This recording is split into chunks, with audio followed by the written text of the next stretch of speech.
Je voulais savoir pour quel cas. En fait, ça ne me concerne pas cette affaire. C'est pour mon frère. Oui. Voilà. Alors, Comme lui, il a pas les papiers, il est en France actuellement. Ça fait au moins 5 ans. Du coup, là, il travaille avec un sous-traitant. Et sous-traitant, il travaille tout le temps avec lui. Ça fait longtemps, ils se connaissent, voilà. Et là, lui promet qu'il lui fasse une promesse d'embauche pour qu'il fasse quelque chose, qu'il reste pas tout le temps sans papier, quoi. C'est une opportunité avec cette promesse d'embauche que le patron il a promis pour lui, pour qu'il puisse faire les démarches auprès de la préfecture par rapport à sa situation actuellement sans papier, quoi. D'accord. Et du coup, quelle serait votre question exactement, monsieur ? Bon, est-ce que il a une opportunité, quoi. Bon, c'est le patron, il a lui promis qu'il lui donne une promesse d'embauche, par exemple. Voilà. Donc vous voulez savoir C'est si avec cette possible. promesse d'embauche, il pourrait être régularisé ? Voilà, c'est ça. Voilà, comme un sans-papier, et le patron, voilà, il est là pour lui, quoi. Alors, là, moi, je peux pas vous garantir qu'avec une simple promesse d'embauche, il pourra être régularisé, dans la mesure où il va falloir étudier le poste qu'il est censé occuper. Et pour obtenir un titre de séjour salarié, c'est une procédure qui est assez compliquée parce que il y a vraiment tout un dossier à monter. Et au final, c'est pas la préfecture qui prend la décision, mais la directe qui est la structure qui délivre les autorisations de travail. Si elle délivre l'autorisation de travail, la préfecture essuie et délivre le titre de séjour salarié. Si la directe ne délivre pas l'autorisation de travail, eh bien la préfecture va suivre également et elle va refuser le titre de séjour salarié. Et la directe, elle délivre le titre de séjour salarié à la condition que la personne va occuper un poste déjà qui va correspondre à son niveau de compétence, à son cursus, mais également que l'employeur arrive à justifier qu'il a besoin d'embaucher cette personne-là et pas une autre. Donc il va falloir par exemple, qu'il ait recherché activement un autre salarié depuis pas mal de temps, qu'il n'arrive pas à trouver, et que voilà, sur toutes les personnes qui sont en situation régulière, il y en a aucune qui est compétente, mais que celle-là, elle est compétente et c'est vraiment celui qu'il lui faut pour sa société. Donc vous comprendrez bien que c'est assez compliqué de pouvoir démontrer ça. Maintenant, comme il est là depuis 5 ans, il pourrait peut-être, s'il arrive à justifier de sa présence depuis 5 ans, c'est tenter exceptionnellement de faire une demande de titre de séjour, en sachant qu'il remplira pas toutes les conditions. Avec 5 ans de présence, s'il a un contrat de travail, peut-être qu'il peut tenter au niveau de certaines préfectures, mais là encore, c'est pas certain que ça fonctionne. avec la loi, vous nous en aviez parlé, la circulaire. Oui, parce que ça, c'est la circulaire Valls, et au niveau des textes et au niveau de la loi, ce que prévoit la loi, c'est 10 ans de présence sur le territoire pour pouvoir obtenir un titre de séjour vie privée et familiale. Par contre, il y a des circonstances exceptionnelles parfois qui peuvent faire qu'on va pouvoir les régulariser avant ce délai de 10 ans.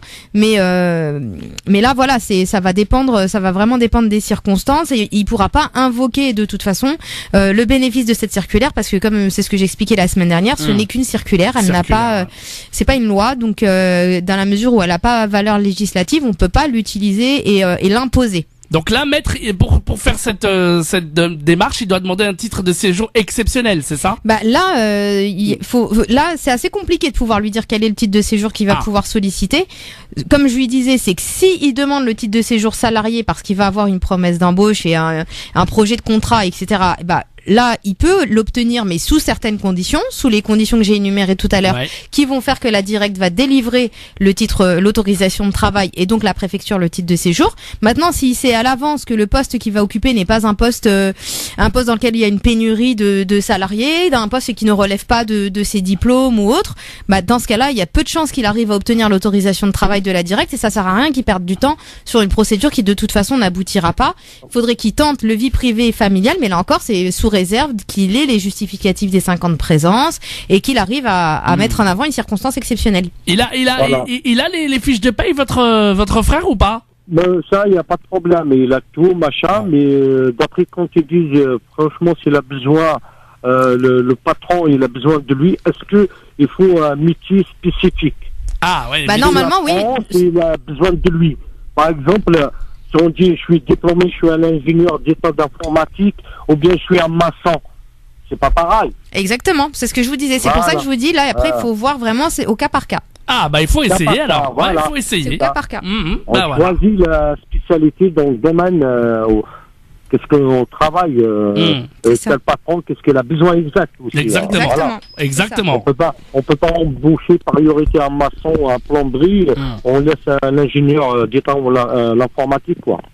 C'est ça. Eh ben, il faut essayer. Faut essayer. Faut que votre patron il essaye et on sait jamais, hein. Et puis la directe, un exemple que j'ai déjà vu, la directe va avoir du mal à délivrer une autorisation de travail à une personne qui a un CAP pâtisserie à l'étranger et qui postule un poste d'électricien. Ah oui, d'accord. Voilà. Ouais, c'est ça. Elle refuse automatiquement. Un diplôme, quoi, universitaire au moins. C'est ça. Exactement. Voilà, universitaire, voilà. Bah non, pas forcément un diplôme universitaire, mais il faut que ce soit cohérent. Voilà. Faut qu'il y ait vraiment que ce soit cohérent dans la demande, tout simplement. Si l'électricien, par exemple, s'il y a un électricien, si l'entreprise est dans le domaine de l'électricité, elle a besoin d'un électricien, ça veut dire il n'y a pas de problème dans le domaine. Oui, après ça dépend vraiment. Je vous dis, c'est au cas par cas. Ça va dépendre. Voilà, il y a ça aussi. Sinon, j'ai relevé votre numéro de téléphone, c'est 06 12 14 34 96. Exactement. Exactement, voilà. C'est bien ça. Si vous pouvez me proposer, je suis pas dans le domaine, je peux pas connaître tout. Comme l'avocat, c'est spécialiste dans le domaine du droit et les lois. Je suis pas là pour connaître tout, malgré tout. S'il peut me proposer un moyen, une situation plus fiable, plus efficace, pour faire des démarches en plus, voilà. Ben, prenez un rendez-vous avec Maître Maghrebi, elle essaiera de voir avec vous au cas par cas, d'accord? Voilà, je vais l'appeler. Pas de souci, en tout cas, on vous remercie beaucoup, monsieur, de votre appel. Merci beaucoup, toute l'équipe. À bientôt. Merci beaucoup pour l'avocate aussi. Merci. À bientôt. Au revoir, merci beaucoup. Au revoir.